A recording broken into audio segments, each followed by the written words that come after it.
So ఇప్పుడు అందరికీ కూడా తెలుసు, మొన్న ఎలక్షన్ కమిషన్ ఆఫ్ ఇండియా వారు ఈ కృష్ణా గుంటూరు గ్రాడ్యుయేట్స్ కాన్స్టిట్యున్సీ సంబంధించిన ఎన్నికల నోటిఫికేషన్ విడుదల చేస్తున్నారు.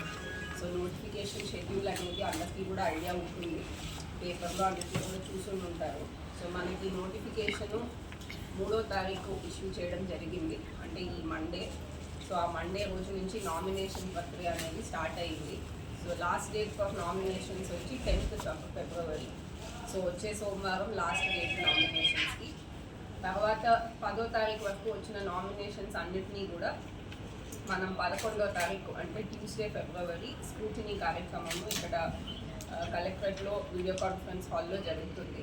దాని తర్వాత మనకి స్క్రూటినీ అయిన వ్యాలిడ్ నామినేషన్స్ అన్నిటి నుంచి కూడా విత్డ్రా చేసుకోవడానికి అవకాశము 13 ఫిబ్రవరి థర్స్డే వరకు ఇవ్వడం జరిగింది. సో మనకి 13th February Thursday final list of contesting candidates అనేది సాయంత్రం ఆఫ్టర్ విత్డ్రాయల్ టైమ్ ఫైనలైజ్ చేయడం జరుగుతుంది. దీని తర్వాత మనకి యాక్చువల్ పోలింగ్ డేట్ వచ్చి 27th February and polling time వచ్చి మార్నింగ్ 8 o'clock నుంచి ఈవినింగ్ 4 o'clock వరకు. తర్వాత కౌంటింగ్ ప్రక్రియ అనేది 3rd March స్టార్ట్ అవుతుంది.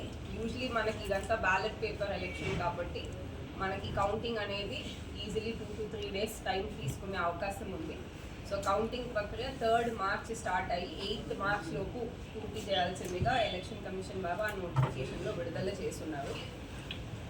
సో ఈ ఎలక్షన్ సంబంధించి కొన్ని ముఖ్య అంశాలు, ఈ బేసిక్ ఇన్ఫర్మేషన్ చూసినట్లయితే, ముందుగా ఈ కృష్ణా గుంటూరు గ్రాడ్యుయేట్ కాన్స్టిట్యున్సీ అనేది ఎర్స్ట్వైల్ కృష్ణా గుంటూరు జిల్లాలు, అంటే ఇప్పుడు మనకున్న గుంటూరు జిల్లా పూర్తిగా, పల్నాడు జిల్లా పూర్తిగా, కృష్ణా జిల్లా, ఎన్టీఆర్ జిల్లా పూర్తిగా, ఏలూరు మరియు బాపట్ల జిల్లాలో పార్ట్, ఇదంతా ఈ 6 జిల్లాల్లో కలిస్తే మనకి కృష్ణా గుంటూరు గ్రాడ్యుయేట్స్ కాన్స్టిట్యున్సీ.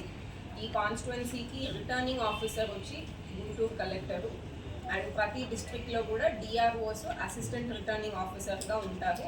ఏలూరులో మాత్రము ఎస్డిసి పోలవరం వారు అసిస్టెంట్ రిటర్నింగ్ ఆఫీసర్గా ఉంటారు. అండ్ మనకి ఈ 6 జిల్లాలు కలిపి ఈ టోటల్ కాన్స్టిట్యున్సీలో voter strength 3.46 lakhs, male voters 2 lakhs, female voters 1.4 lakhs, transgender voters 46 members. So total 3.46 lakh voters మనం నమోదు చేయడం జరిగింది. నమోదు ప్రక్రియ కూడా ఆల్రెడీ పూర్తి అవ్వడం జరిగింది. 31వ తారీఖు జనవరి వరకు వచ్చిన అప్లికేషన్స్ అన్నింటినీ కూడా 10వ తారీఖు లోపు డిస్పోజ్ చేసి రోల్ అనేది ఫైనల్ చేయడం జరుగుతుంది. ఈ క్రమంలో ఇంకా న్యూగా పేరు చేర్చుకోవడానికి కానీ డిలీషన్స్కి కానీ యాజ్ ఆన్ డేట్ అవకాశం అనేది ఏం లేదు. నెక్స్ట్ మనకి చూసినట్లయితే నంబర్ ఆఫ్ పోలింగ్ స్టేషన్స్ మనకి ఎగ్జిస్టింగ్ 416 పోలింగ్ స్టేషన్స్ ఉన్నాయి. ఈ నమోదు కార్యక్రమంలో ఎక్కడైతే ఓటర్ సంఖ్య బాగా పెరిగింది, దానివల్ల పోలింగ్ స్టేషన్స్లో ఎక్స్ట్రా వచ్చిందో అట్లాంటి కేసెస్లో auxiliary polling stations 67 polling stations కొత్తగా ప్రపోజ్ చేయడం జరిగింది. అండ్ ఇది ఎలక్షన్ కమిషన్ వారు ఆమోదించాక ఇవి కూడా